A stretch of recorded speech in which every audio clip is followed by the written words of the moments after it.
Okay, just a quick reminder for folks enjoying the snow.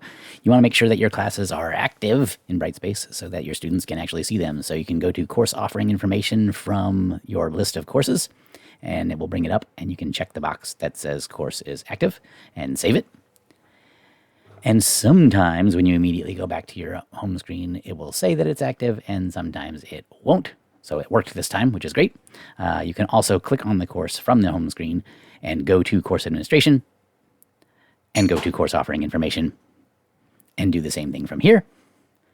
And in this one, you'll see when I click save and go back to the home screen, that course is in fact not listed as active. So you can go and double check it if you want and make sure that it really is active, or you can just trust that it really did work and it's just taking a minute to update. Next, you want to add a link to Zoom to your course. So this was from an existing class where I already had the link, and I have little notes to students that, click the link above if you want to meet online, and then I'll post the recordings of all of those classes that we met online below in the announcement or in the dialog box.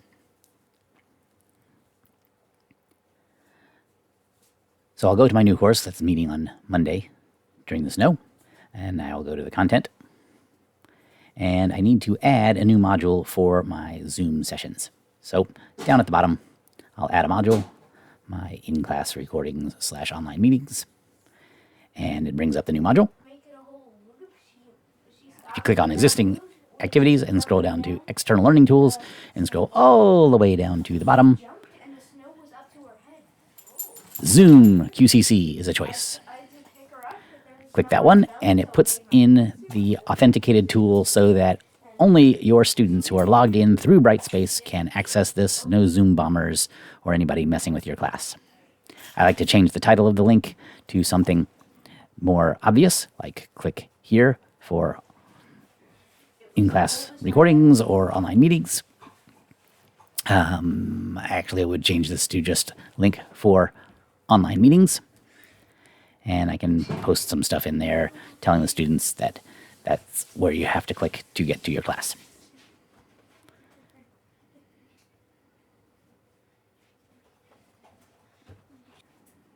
And then I like to put that link up close to the top so that students can't really miss it when they click into the content, or from the home screen, the visual table of contents, the tile will be right near the top.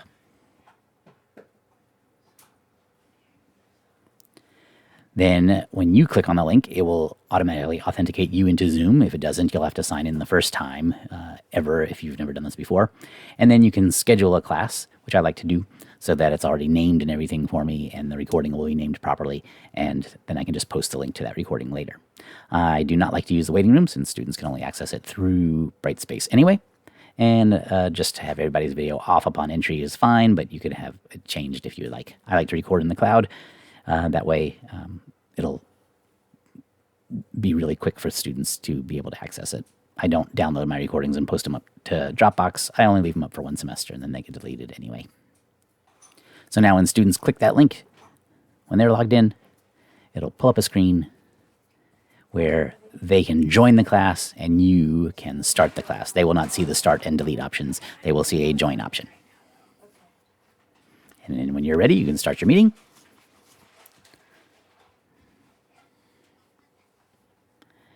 Turn your video on and say hi to your students.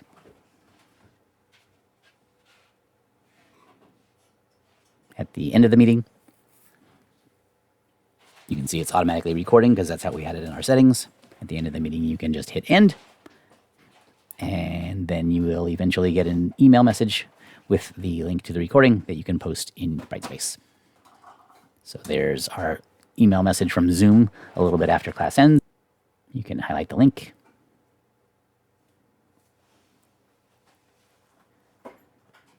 Go back to your class, go back to your in-class recordings / online meetings page, and where you've said that you're going to post your links to your classes, you can say, all right, we met on Monday the 26th.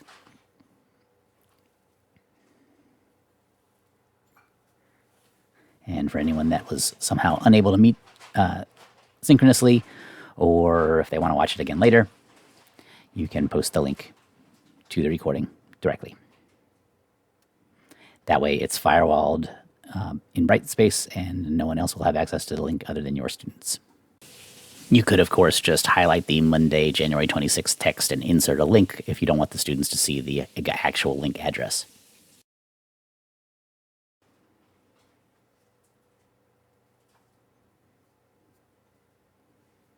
It's definitely a worthwhile endeavor to send an announcement to your students telling them that class is going to meet online. So here we go. First day of lab meets online.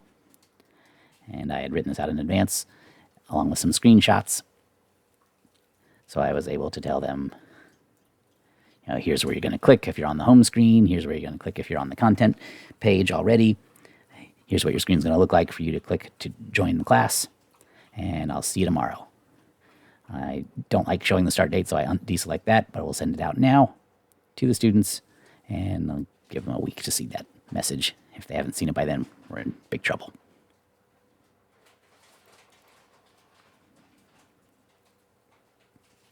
Hit publish, and then the message will go out to them. Important point, embedded pictures in Brightspace announcements or videos in Brightspace announcements do not get sent in the email that students get. So just tell them, come to see those pictures on Brightspace if you're not seeing it in your email message. Hopefully students do have the notifications on for your course so that they can get these announcements immediately. I've got a little formatting issue with the picture not appearing on the right line, so I can go back and fix that later.